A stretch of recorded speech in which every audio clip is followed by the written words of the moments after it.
Assalamualaikum. Salam sejahtera dan juga selamat menonton Membina Juara, rancangan di mana kami bersama-sama berkongsi pendapat, pengalaman dan juga tips-tips yang dapat membantu ibu, bapa dan anak-anak kami semua membina juara di dalam diri kita. Saya tahu berminggu saya akan katakan benda yang sama setiap kali kita mula berjumpa, mula bersua kan. Tapi ini adalah sebenarnya satu pengakuan sebagai host sahaja punya banyak maklumat dan juga pengajaran yang telah pun saya dapat dari ialah sesi borak-borak dengan panel expert kita. Jadi hari ini sama juga, insya-Allah. Topik yang sangat-sangat menarik. Tapi sebelum itu, nak ucapkan selamat datang kepada tetamu online kita, Encik Suhaimi dan Ariana Sufia. Hai. Kita juga ada Adnan untuk episod ini. Hai Adnan. Dan juga Nisa. Hai. Alright. Okay. Episod minggu ini memang sangat-sangat kena dengan diri saya sebagai ibu kepada 4 orang anak, iaitu topiknya helikopter versus absent parents. Apakah maksudnya? Kejap lagi kita akan mendalami. Buat masa ini, nak ingatkan sebuah episod Membina Juara yang lepas di mana kita ada bincangkan jenis-jenis parenting ataupun jenis-jenis style keibubapaan yang diperhatikan pakar-pakar psikologi seluruh dunia. Okay? Sekitar era 60-an, pakar psikologi Diane Baumrind telah pun mewujudkan 4 kategori ciri-ciri keibubapaan, iaitu authoritarian, di mana ibu bapa yang menekankan disiplin yang tegas, meletakkan harapan yang sangat tinggi pada anak-anak dan percaya bahawa anak-anak harus dan wajib mengikut cakap ibu bapa dalam segala aspek hidup. Baru dengan itulah anak akan bahagia gitu. Okey, ada juga jenis authoritative, ibu bapa yang boleh tahan tegas juga, tapi pada masa yang sama mengambil berat komunikasi antara ibu bapa dan juga anak-anak. Juga sentiasa bersikap mengasuh lah. Okey, very nurturing.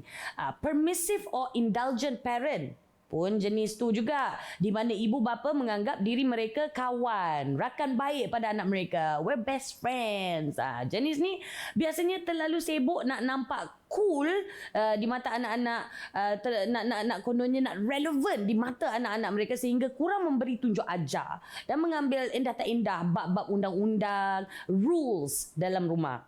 Ada jenis uninvolved or absent parent. Ini jenis ibu bapa yang tak hadir langsung atau langsung tak pedulikan membesarkan anak sendiri. Dia kira macam dari jauh, macam hidup, selamat bernafas, okeylah, setakat tu je. Dan kebelakangan ni kita mula dengan terma-terma baru seperti helicopter parents. Apa itu? Atau jet fighter parents. Wah, dia main jet pula. Ada juga pernah dengar tiger parents. Ini bukan National Geographic. Tak, ini Didik TV. Okay? Tiger parents itu adalah sejenis style keibubapaan ataupun parenting. It's the type of parenting. Okay? Jadi ada nak tergelak juga kan bila dengar tema-tema baru ini. Tapi sebenarnya tema-tema ini betul-betul menggambarkan ibu bapa yang jenis terlalu terbabit dalam kehidupan anak-anak mereka. Over-involved. Mengikut kajian baru-baru ini, terbitan American Psychological Association, pengkaji mendapati keibubapaan yang terlalu terkawal boleh meninggalkan kesan yang negatif pada anak-anak, khususnya bab-bab mengurus emosi dan kelakuan. Jadi style yang mana yang paling ngam, yang paling bagus untuk anak kita? Yang mana yang paling efektif bagi memastikan anak-anak kita terus maju dan terus berjaya dalam hidup? Kerana soalan-soalan inilah saya sangat-sangat gembira dan juga teruja ingin mengucapkan selamat kembali kepada panel pakar kita pada hari ini, pakar psikologi Profesor Datin Dr. Mariani Matno. Welcome back, Prof. Thank you, Lia. How are you? Okay, fine. Thank you very much. Alhamdulillah. Okay, tadi bila saya sebut tiger parent, jet fighter parent, helicopter parent, perumpamaan tiger parent tu National Geographic DVD TV tu, saya terdengar Prof macam tergelak kan. Ini kan Prof yang tergelak, ini kan lagi orang yang menonton. Apa benda jet fighter lah, helikopter lah, kenapa tak ada aeroplane, cruise ship semua tak ada pula. Betul.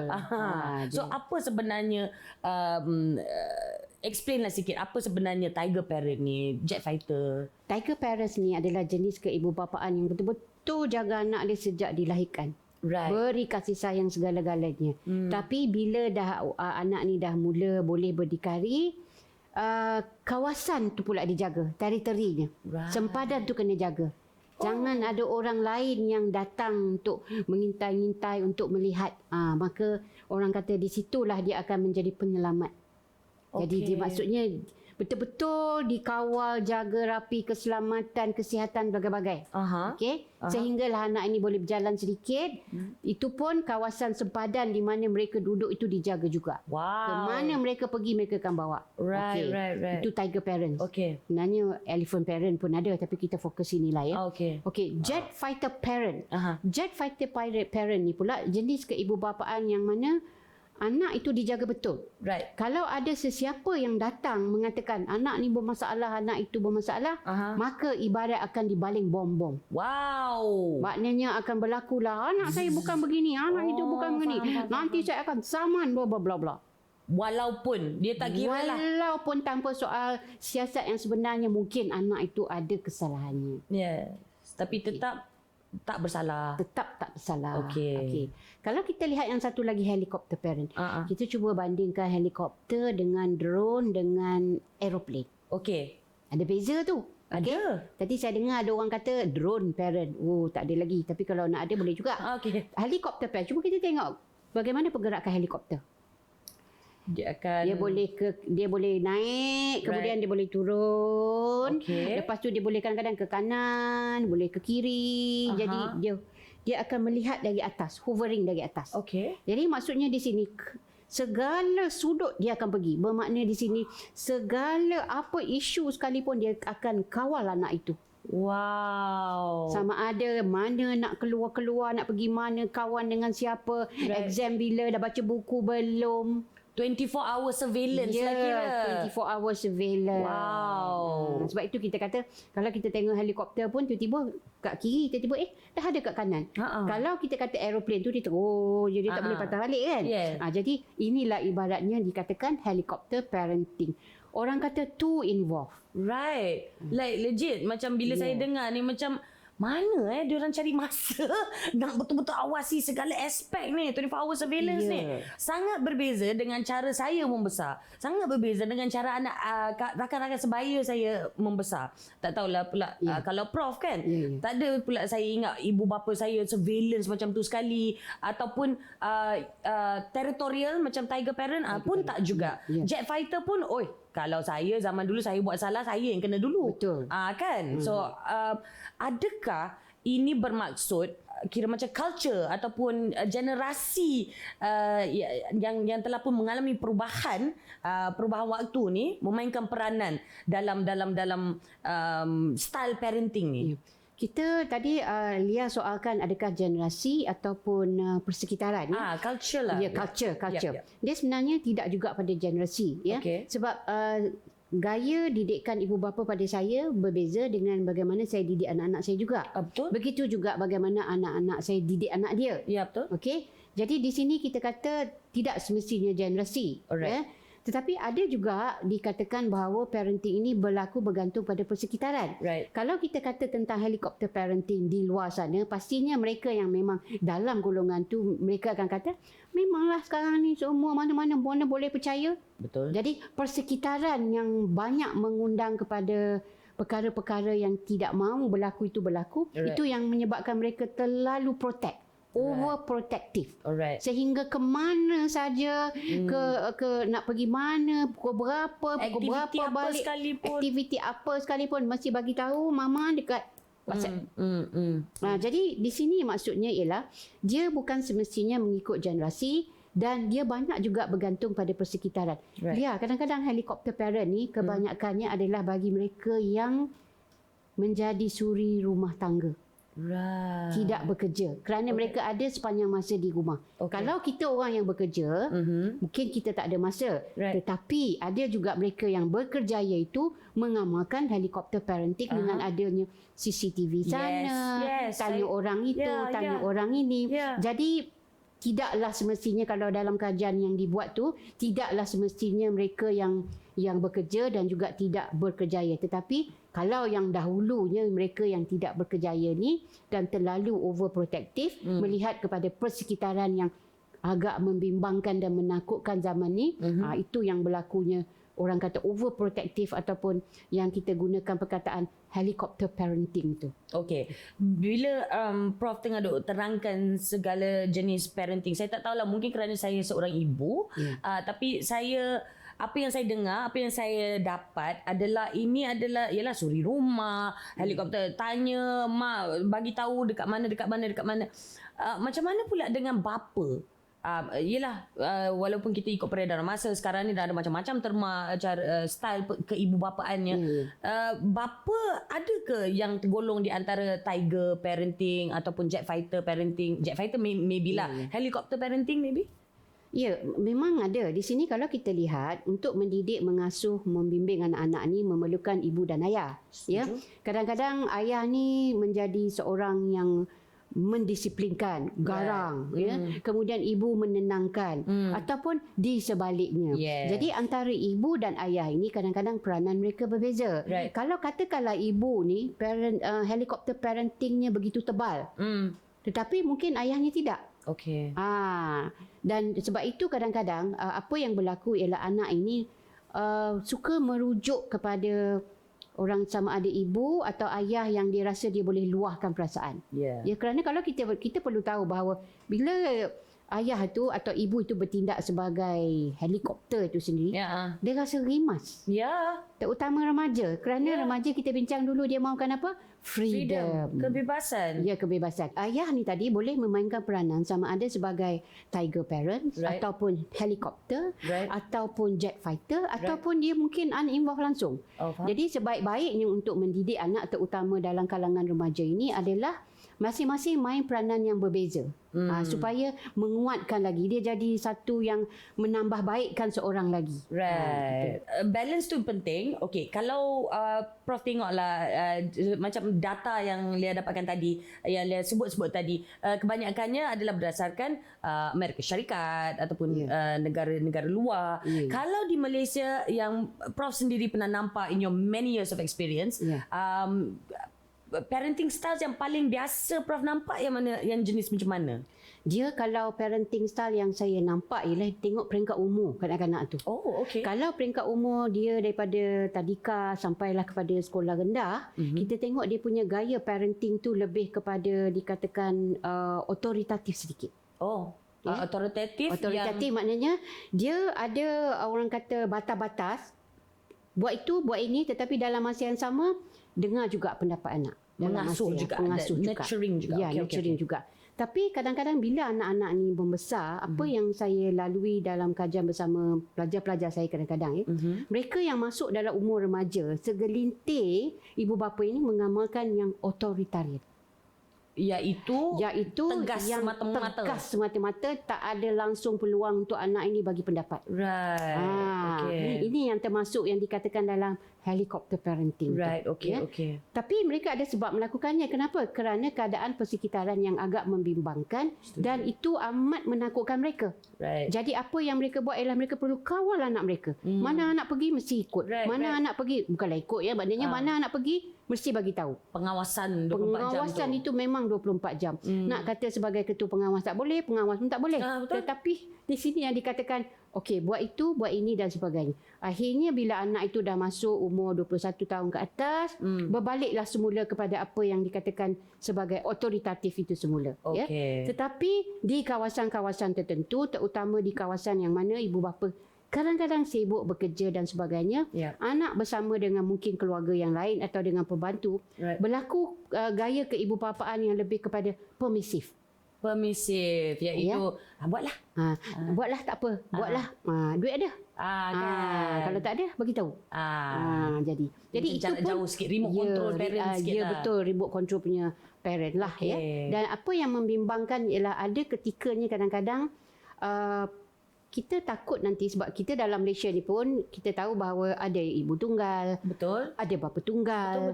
Jadi apa yang berlaku ialah kadang-kadang yang membimbangkan, yang menakutkan ialah uninvolved parent itu. Kerana dia dah ibu tunggal, dia dah bapa tunggal, dia lah mainkan peranan sebagai ibu, dia lah mainkan peranan sebagai bapa, dia lah nak mencari sumber kewangan untuk menanggung keluarga. Dan akhirnya anak itu asalkan diberi kemudahan-kemudahan yang tertentu, tidak perlu melibatkan diri sangat dengan apa yang dibuat, asalkan selamat. Itu berlaku, ada dalam, bukan saja di Malaysia tapi mana-mana juga di dunia ini. True. Okey. Wah, itu membahayakan juga sebenarnya kan. Tapi itu tidak spesifik pada ibu bapa tunggal saja. Ada juga ibu bapa yang masih bersama, yang masih hidup, kedua-duanya, tapi tidak melibatkan. Okey. So apa agaknya dalam banyak-banyak yang telah pun Prof macam observed kan, yang mana yang paling ngam pada masyarakat seperti masyarakat di Malaysia ni? Parenting jenis apa yang paling ngam? Apa yang paling ngam? Saya cuma nak mulakan satu ayat. One size doesn't fit all. Right. Jadi maknanya keluarga saya berbeza, keluarga Lia berbeza. Mungkin ibu bapa didik saya berbeza dengan bagaimana ibu bapa Lia didik Lia. Tetapi yang akhirnya at the end of the day, kita berjaya menjadi apa yang dimahukan oleh ibu bapa. Walaupun pada awalnya mungkin ada berlaku ombak apa-apa bagai-bagainya, sebab ada masalah, ada dugaannya, tetapi kita laluinya dengan baik. Jadi apa kaedah keibubapaan yang paling selamat bergantung kepada siapa anak itu. Jadi ibu bapa perlu kenal siapa anak itu. Ibu bapa juga perlu kenal persekitaran yang dikelilingi, yang mengelilingi anak-anak itu. Kita tak boleh adakan otoritatif, kita kata kita tak boleh adakan helicopter parenting kalau sekiranya kawasan itu memang selamat. Kalau kiranya kawasan itu tidak membahayakan. Dan dalam masa yang sama, ibu dan bapa, salah seorang bekerja, salah seorang tidak bekerja. Jadi memang kadang-kadang bergantung kepada siapa anak itu, bergantung kepada persekitaran yang kondusif, sama ada selamat ataupun tidak selamat. Tapi bukanlah bermakna bila saya kata tidak selamat itu, bolehlah helikopter parenting. Tidak, kerana ada kesan akibat daripada helikopter parenting itu. So ini semua kena diambil kira juga. Ya, betul. Alright. Kalau lah misal kata ini saya ada pengalaman sedikit beginilah, bila kita dengar kalau orang putih cakap co-parenting, di mana perpisahan telah pun berlaku, settle satu kes itu dah, dan sekarang ini ibu dan juga bapa berkongsi tanggungjawab membesarkan anak-anak. So both have custody, kan? Tapi both, kalau dua-dua pun ada hak penjagaan anak, dua-dua pun ada cara parenting anak sendiri, dan kena pula dua-dua ada parenting style yang tidak sama satu sama lain. Anaknya sama, tapi parenting stylenya berlainan. Apa sebenarnya impact yang akan ada pada anak-anak ni? Ini satu perkara yang perlu diberi perhatian oleh mereka di luar sana yang telah melalui pengalaman ini. Apabila dua gaya keibubapaan itu berbeza bersama dengan anak yang sama, ini boleh membuatkan anak itu keliru. Setuju. Faham. Jika sekiranya anak ini tidak ada jati diri sendiri, maka dia akan berada dalam keadaan yang tidak percaya pada diri sendiri, tidak yakin, dia tidak tahu apa yang dia nak boleh buat, dan akhirnya kemungkinan nanti apabila tidak dipantau, dia kemungkinan tidak akan boleh buat keputusan sendiri kerana keliru. Ibu kata A, ayah kata B. Jadi di mana nak ikut? Kecuali kalau ada ahli keluarga yang terdekat, terutama datuk atau neneknya main peranan yang penting untuk memastikan bahawa gaya keibubapaan itu haruslah sama. Tapi sebaik-baiknya ibu dan bapa yang telah berpisah itu sepakat untuk bagaimana nak mendidik anak itu, kerana apabila berlaku pertengkaran, pergaduhan di hadapan anak tentang satu perkara, itu akan membuatkan anak ini trauma. Bukan saja meninggalkan kesan pada sikap diri dia, tetapi trauma. Begitu juga dengan orang kata attachment yang perlu ada untuk dia dengan ibu dan untuk dia dengan ayahnya. Dan it will affect the relationships later on in life juga. Kan? Alright. Kita akan kembali nanti dan bincang sedikit sebanyak lebih lagi mengenai style-style, jenis-jenis parenting keibubapaan ini. Jangan ke mana-mana, kita berehat seketika. Kembali menonton Membina Juara.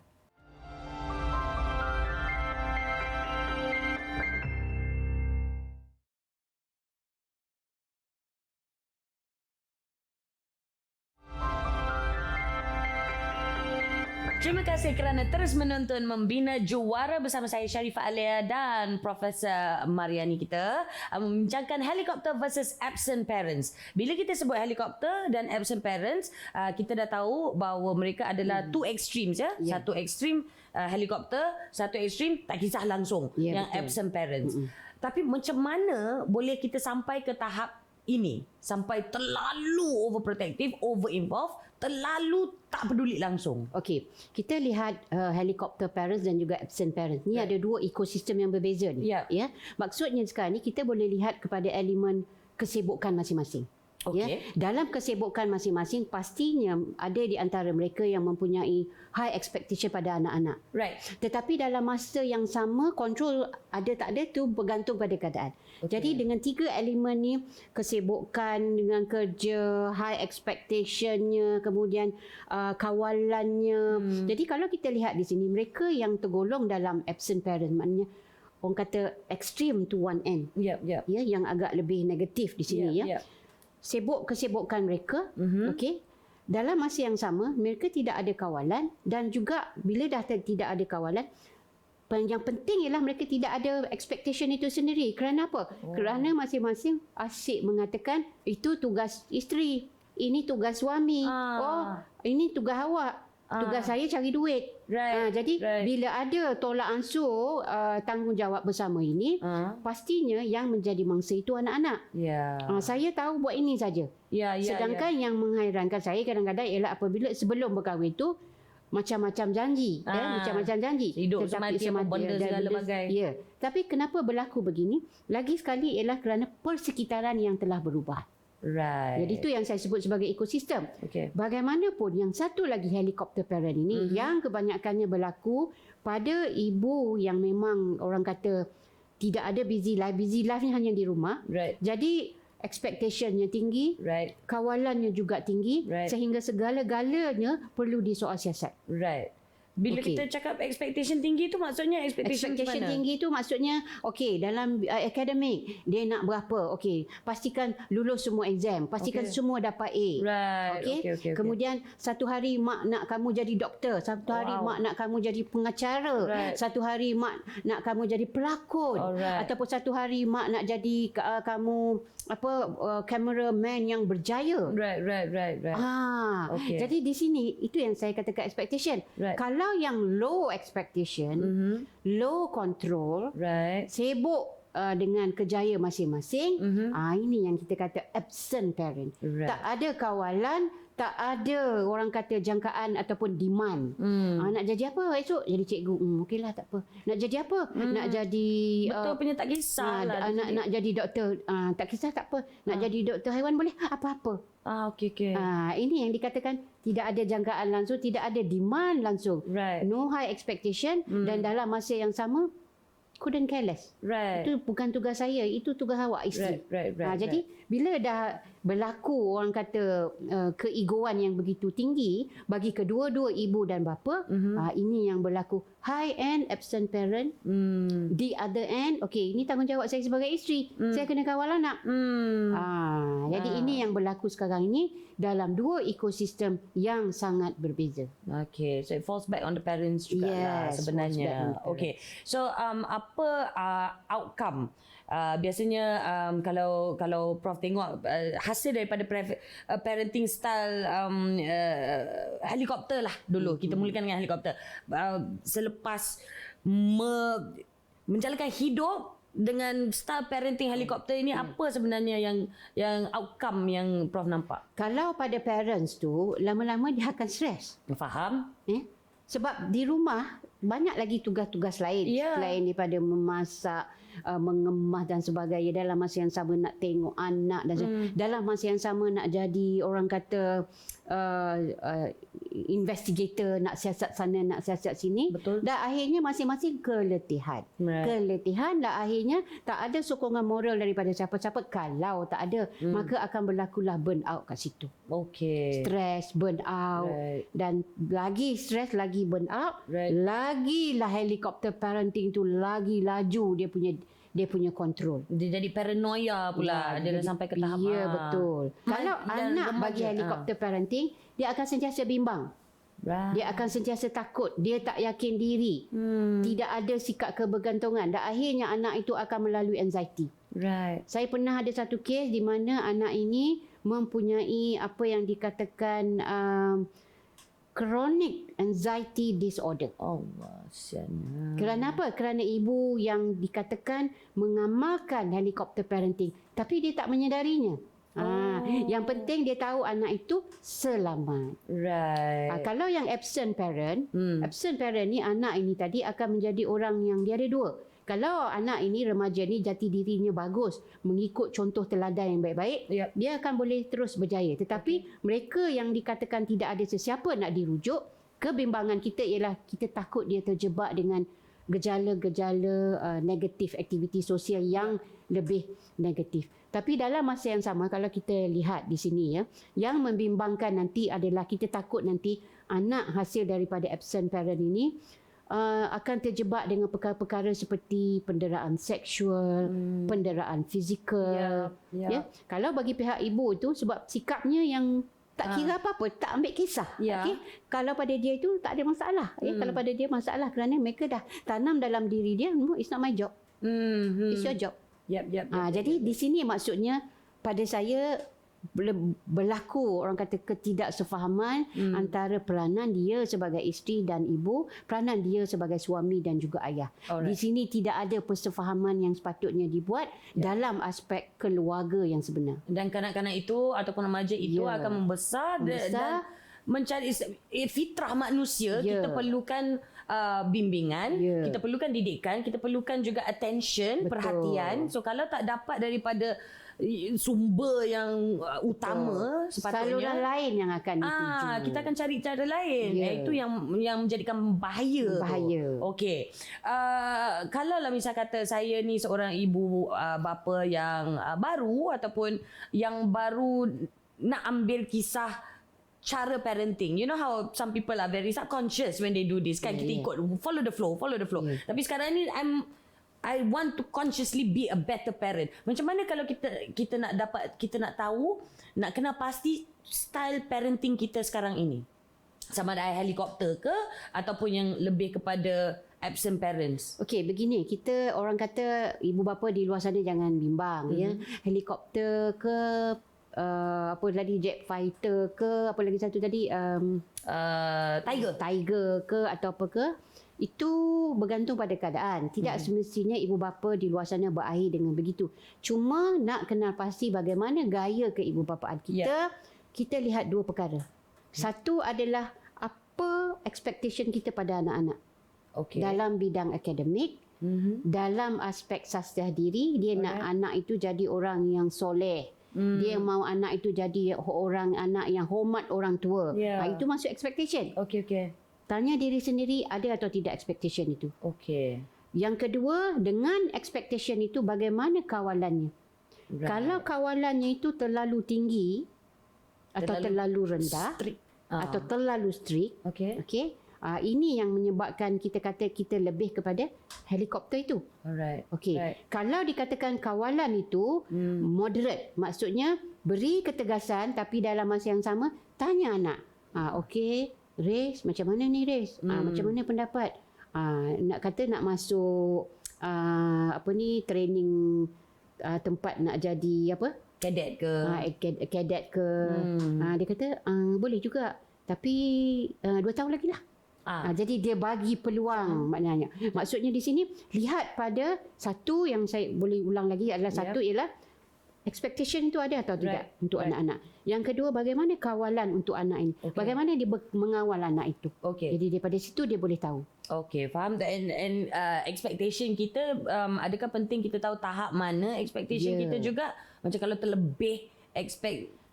Kalau dalam expectation ni, expectation tadi saya kata expectation akademik, expectation tentang tingkah laku dan sebagainya. Macam mana nak tahu kita terlebih atau tidak? Itu perlu lihat keupayaan anak. Kalau anak ini, katakanlah anak itu baru boleh nak baca 1 2 3, baru boleh nak kenal 1 2 3 ABC, tiba-tiba suruh buat ayat. Itu macam sedikit itu dah terlebih lah. Tapi perlu ada orang lain yang mengetuk kesedaran. Okey. Sebab itu di sini suami dan isteri, ibu dan ayah main peranan yang penting. Right. Jadi kalau ibu saja tak boleh lah. Ayah perlu main peranan yang penting juga. Sebab itulah perkataan yang digunakan adalah parenting ataupun keibubapaan. Ibu pun ada, bapa pun ada. Okey, kalau saya seorang ibu yang menonton sekarang ini dan saya ada okey, tak payah kalau lah, memanglah I am a mother and selepas mendengar segala apa benda kupasan Prof setakat ini, saya ada rasa sedikit bersalah. There's a bit of guilt in me dengan cara ataupun style keibubapaan saya sebelum ini. Okey? Mungkin dengan anak-anak saya yang sekarang ini dah berusia 12 tahun. Macam mana, boleh ke tidak saya baiki apa yang telah saya buat salah ataupun tak berapa nak tepat dengan anak-anak ini dan juga anak-anak yang lagi muda, yang 6 tahun dengan 4 tahun tu. Okey. Tidak terlalu lambat kerana seorang ibu pastinya mengenali siapa anak. Right. Mengenali psikologi anak itu, mengenali tantrum anak itu, mengenali apa yang disuka dan tak suka. Tetapi bila kita dah rasa bersalah, maknanya kita lihat semula apa yang kita telah buat dan buat yang sebaiknya. Tetapi perlu ingat bahawa apa sahaja yang nak dibuat itu perlu ikut kesesuaian peredaran masa sesuai dengan umur anak itu. Kalau anak itu remaja, kita perlu buat sesuatu supaya apa yang kita buat masa dia kanak-kanak itu tidak akan berlaku lagi. Kalau untuk anak-anak yang baru ini, maka kita ambillah iktibar pengajaran daripada apa yang telah diketahui. So it's not too late ya? Ya, tidak terlambat. Alhamdulillah. Alright, kita akan kembali sebentar lagi dengan soalan-soalan pula daripada penonton online kita, tetamu online kita. Okay? Jadi jangan ke mana-mana, kembali menonton Membina Juara.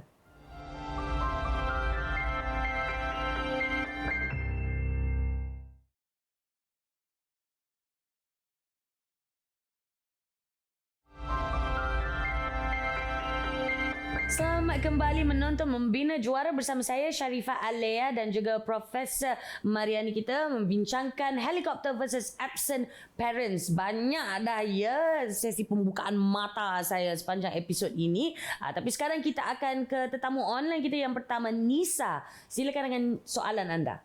Assalamualaikum. Okey, soalan saya, sekiranya ada parents yang selama ni dia dah mengamalkan teknik helicopter parents ataupun tiger parents, sangat-sangat strict dengan anak-anak.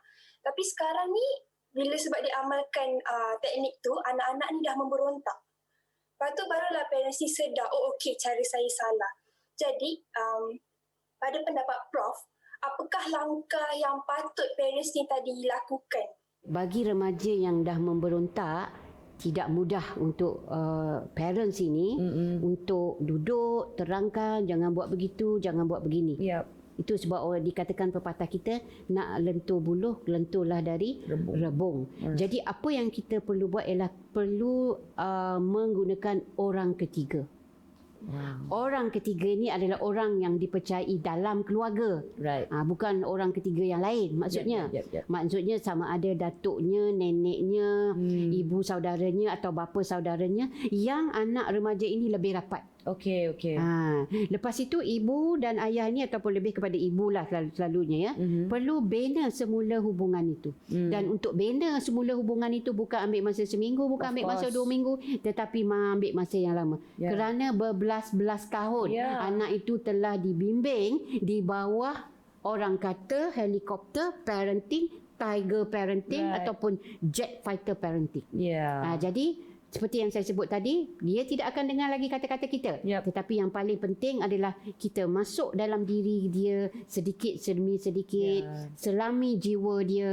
Tapi untuk perantaraan itu perlu ada orang lain yang boleh membantu dia untuk memastikan bahawa pemberontakan itu dapat dikurangkan. Perlu orang itu terangkan kenapa mama begitu, kenapa papa begitu, ada sebab. Jadi kita maklumkan dia sebab-sebab yang tertentu. Dan yang pasti insya-Allah kalau kita ada usaha, insya-Allah akan berjaya. Insya-Allah.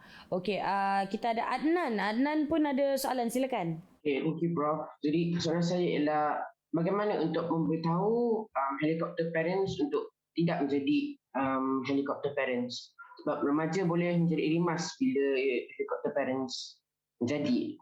Bagus juga soalan Adnan tu. Sebelum memerontak, sebelum ada rebellion di situ, what's a good way to tell your parents, hello, Tapi kalau kita dah tengok program ni, bila kita nak berkomunikasi dengan ibu bapa, seeloknya berkomunikasi secara yang ada kesopanan. yes, of Ya, course. dan orang kata elakkan sebut perkataan helikopter lah ya.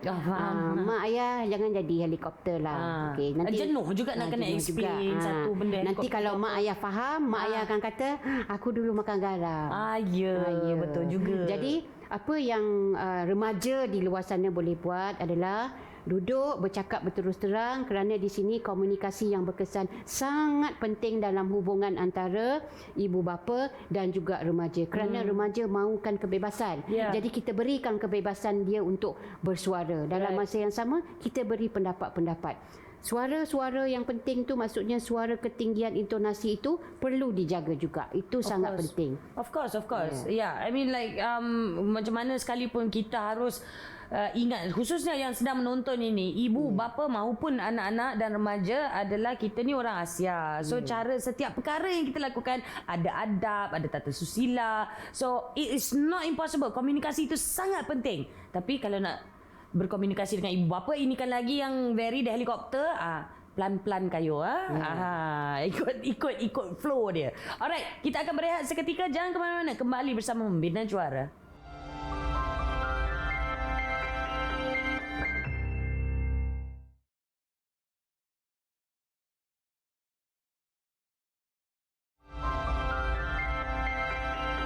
Selamat kembali menonton Membina Juara, Helicopter versus Absent Parents. Okey, sebelum kita berehat tadi, soalan daripada Adnan, macam mana kalau anak remaja itu ingin memberitahu ibu bapanya yang hentikanlah cara helicopter parenting ini. Dan sewaktu kita berehat tadi, saya ada juga tanya Prof juga, kalau lah misal kata anak itu sangat takut, sebab helicopter parenting ni mereka memang expectation tinggi. Jadi ada kemungkinan kalau anak dia datang cakap, mak, ayah, you guys are very strict macam tu, dia akan rasa macam terguris hati. Terguris, tercabar lagi. Ya, tercabar lagi. So ada tak cara lain kalau kita nak mulakan komunikasi itu dengan ibu bapa kita? Tadi kita ada bincang, kita kata helicopter parent ni dia ego dia tinggi, jadi dia memang tak boleh dengar orang kata nasihat daripada anak. Sebab kadang-kadang anak ini perlu nasihat juga pada ibu bapa kan. Of course. Jadi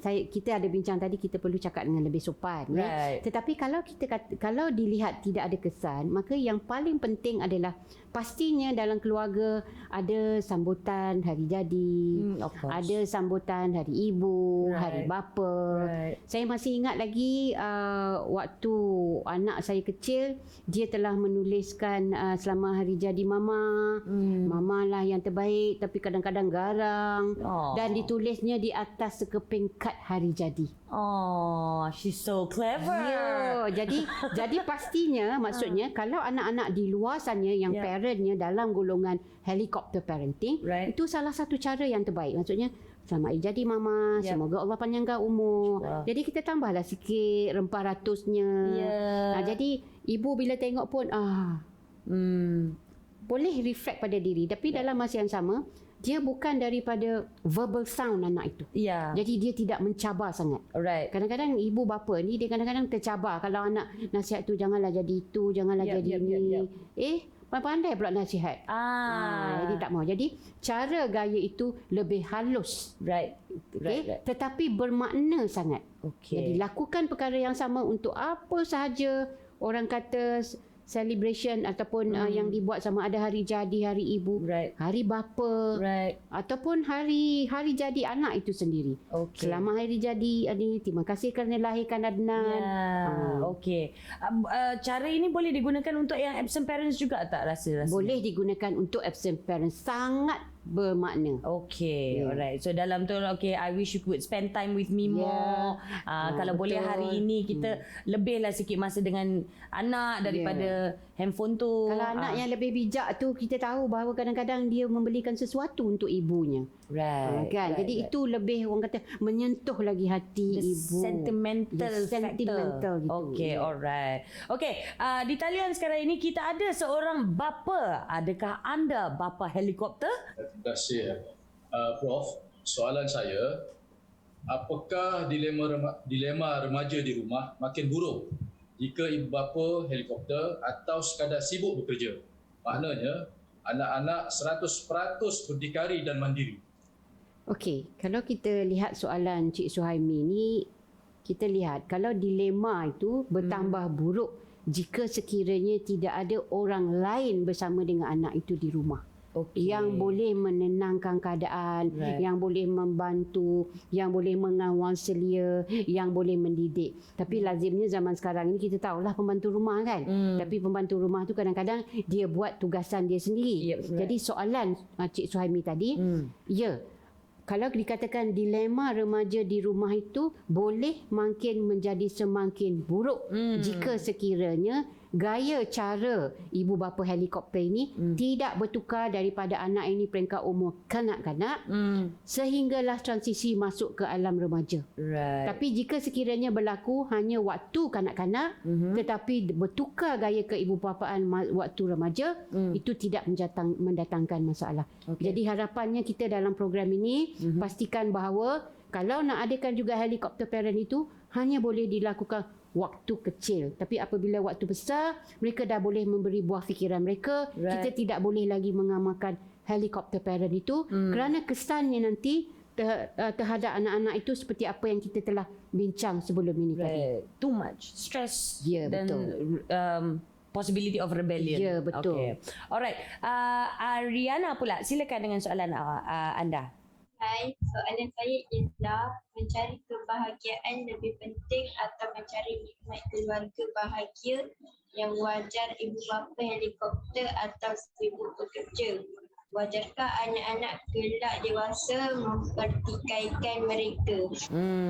Mencari kebahagiaan itu penting, mencari nikmat keluarga bahagia pun penting. Of Ya. course. Tetapi dalam mencari kebahagiaan ini tidak semestinya ibu bapa itu perlu mengamalkan jenis helikopter parenting. Right. Ya. Perkara ini boleh ditukar ganti bergantung pada usia anak itu apabila anak itu membesar. Tapi jika sekiranya anak ini daripada kanak-kanak, masuk zaman remaja, sentiasa mengamalkan gaya keibubapaan helikopter ini, pastinya kesan itu adalah negatif. Ya. Dan akhirnya wajarkah anak ini mempertikaikan perkara itu? Baik, sebagai anak kita sepatutnya tidak boleh mempertikaikan kerana mereka telah melahirkan kita semua. Yes. Dan telah membesarkan kita. membesarkan kita. Ya. Kita patut berterima kasih. Yes. Apa yang penting adalah kita jangan gunakan gaya keibubapaan yang sama untuk anak-anak kita akan datang. Right. Kerana kita tahu dalam mana-mana agama kita jangan orang kata mempertikaikan sesuatu tentang apa yang ibu bapa kita telah buat kerana mereka nak buat yang terbaik untuk anak itu sesuai dengan peredaran semasa. Right. Sama ada persekitaran itu dianggap selamat atau persekitaran itu tidak dianggap selamat dan sebagainya. Okey. Kalau macam bila dah dewasa khususnya kalau dalam kes helikopter parenting ini bila dah dewasa anak-anak itu mungkin akan merasakan bahawa cara ibu bapanya tidak begitu dan mungkin dia punya approach pada nak membesarkan anak-anak dia pula adalah opposite pula. Betul. Dia terlalu memberi kebebasan. Adakah itu sesuatu yang wajar juga? Itu tidak yang itu maksudnya sekarang ini apa yang telah berlaku yang lepas itu diambil sebagai satu pengajaran. Right. Tetapi kalau nak diamalkan the other way round, maknanya dia empatinya tinggi sangatlah ni tak nak anak tu stres, tak boleh juga kerana anak itu selagi dia belum meningkat dewasa, dia perlu dibimbing. Dia perlu dikata yang ini baik, yang ini buruk. Sebab itu kadang-kadang anak-anak remaja masih lagi tinggal bersama dengan kita. Kalau dia telah berkahwin, masuk usia dewasa, mereka telah boleh fikir sendiri, boleh buat keputusan sendiri. Yang itu yang sebaik-baiknya. Jadi tidak sepatutnya bila saya kata tidak boleh mempertikaikan yang helicopter parenting, tak semestinya mereka harus menjadi absent parents. Tetapi sesuai dengan keadaan semasa, biasalah mereka yang belum berkahwin mesti melalui kursus-kursus perkahwinan kan. Mesti melalui perbincangan. Anak-anak berapa, anak 4, anak 10. Jadi apa tanggungjawab awak, apa tanggungjawab saya. Jadi perkara-perkara itu semua perlu dibincangkan dalam memastikan bahawa gaya keibubapaan itu gaya keibubapaan yang sesuai dalam memastikan anak itu berjaya sebagai juara daripada apa aspek sekalipun. Okey, alright lah. Terima kasih banyak-banyak kepada semua yang telah pun bersama kami, Nisa, Adnan, Cik Suhaimi dan juga Ariana, dan juga kepada anda yang sedang menonton. Okey, episod ini ternyatalah terang lagi bersulur. Memang sesuai sangat-sangat dikhususkan untuk ibu bapa, walaupun saya rasa remaja banyak dapat tips hari ni untuk berkomunikasi dengan ibu bapa, tapi pesanan untuk ibu bapa mungkin Prof boleh kongsikan sedikit, walaupun kita tak nak sampai tahap itu, helikopter parenting maupun absent parenting ni, you know, I mean Betul. Saya pasti ibu bapa di luar sana faham sekarang apa jenis-jenis gaya keibubapaan Malah dengan tontonan program Bina Juara ni sedikit sebanyak mereka tahu. Yang penting adalah mereka perlu mengenali siapa anak mereka, satu. Yang kedua ialah gaya keibubapaan itu haruslah dipastikan bahawa anak itu tidak cenderung beralih kepada yang lain untuk meluahkan perasaan, untuk memohon nasihat, untuk minta nasihat.